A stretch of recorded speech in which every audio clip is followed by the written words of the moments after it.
Hey people, it's JulesBlessedVegan. What's up, y'all? I am live with a party of none, and that's okay. I just wanted to give a shout out to the planet right now. It is such a scary time for so many. I mean, my gosh, look at the numbers of people dying from the COVID. Look at the number of people so hungry. People are scared anyway. In other parts of the world, I'm from America. Hello, USA. We are largely provided for. But there's so much where it's winter, like serious winter, right? Oh my gosh, what was it saying? Like 32 below or something in, let me try and think, Russia. Anyway, all these places where, people are trying to escape their homeland because of war and poverty, let alone the COVID, which is going down everywhere, right?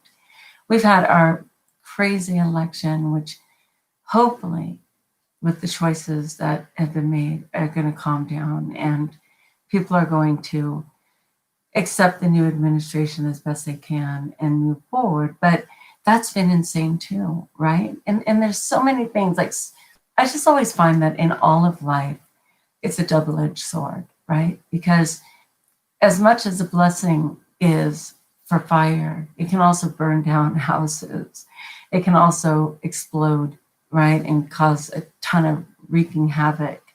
Knives, such a blessing, and yet they get people, they stab people. Like the list goes on and on. Well, same thing, we're in a position right now where we can look for the grace. Absolutely, there is grace. For one moment, I think we saw it. When the COVID first happened, no one took it seriously. Then they kind of got a sense when we had to have quarantine and we even had to stay home, get home at a certain time, that we actually had to look at each other. We had to talk face to face. We had to make plans with family. The way our life is designed right now allows us to essentially avoid one another like the plague, no pun intended. But suddenly we had to actually deal with one another. And there was some grace in that. It was kind of a blessing that people had to get to know one another, that life asked us to slow down for just a moment. And it was so beautiful when the planet itself started self-correcting. Like, all of the pollution started to dissipate. Little fish showed up, in the Venice canals that hadn't been there forever. They could actually see mountain ranges that nobody could see for the, horrific pollution. Well, of course, many pushed back and as fast as we could, though it's not in full force yet. All of it's sort of been coming back. And I'm sorry, because there was that little window of saying, can we remember how to communicate face to face? How interpersonal communication is what our soul longs for. We can get information at the speed of light now, right? My students all count on it. Everyone with a cell phone, immediately complaining if it takes more than 2.3 seconds to go all the way to the satellite and back to give us whatever it is we need. People want it even faster. Stuff that used to take weeks, they want it in 2 seconds. And with the click of a finger, they can certainly get it in seconds, right? I mean, even like Amazon Prime and stuff tries to deliver like overnight or in 2 days. When people want food, why cook it? Just call Grubhub. It's such an immediate society. And I think we had an opportunity there to slow down for a moment. And some people did, but the wheel is in motion. And right now, I don't know how you can continue to deny that the COVID is real, that it wasn't created by Democrats, which, forgive me, was laughable.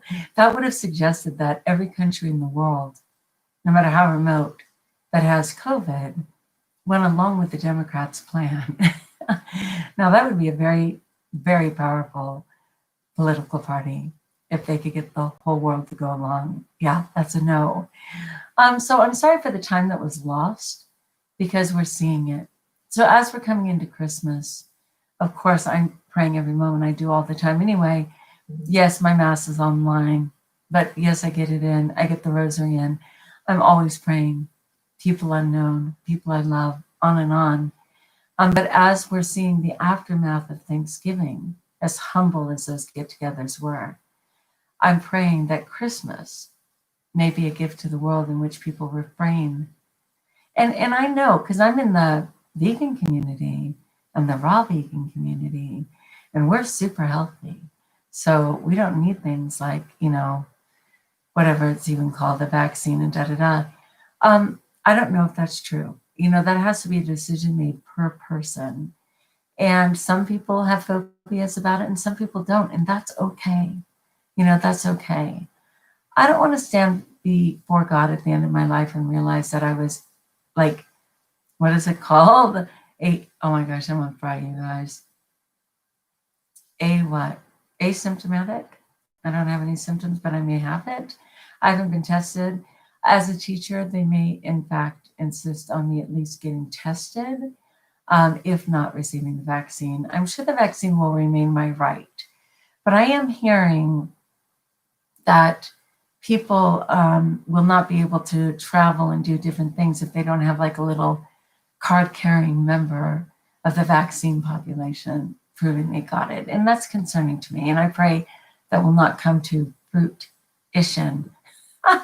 See what I did there? Fruition. Anyway, I hope that won't be the case. But I'm going to have to pray about it. I'm going to have to do it step by step. I've certainly got flu shots in the past. I work with children and a ton of them. Right now, obviously, it's virtual. So I may not need that this year. In many ways, I am by far healthier than ever. I don't know what my choice will be on the vaccine.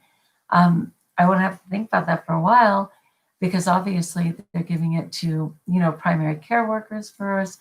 Praise God, the elderly to some extent, and certainly nursing homes. My nephew Dean is still in a nursing home.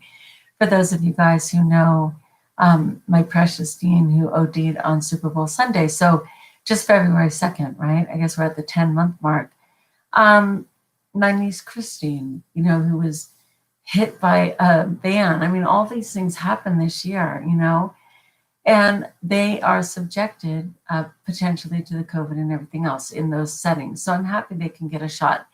I did hear, though, in the round 2, round 3, they want to get to teachers, of course, because they're hoping that students will come back, even if it's partial. And believe me, I completely understand why students need to interact, why they need to communicate.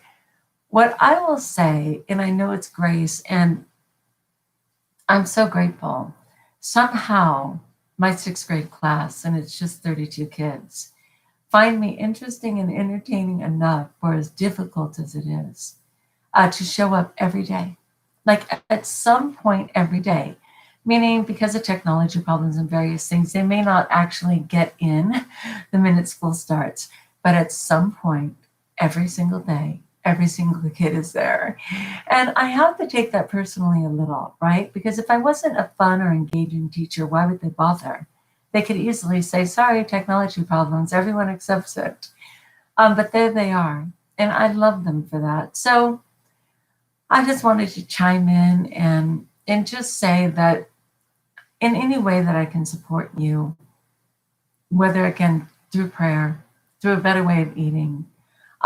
One other thing that I really want to encourage, and I talk about Tannyraw, and I can't help it. I really admire her to no end.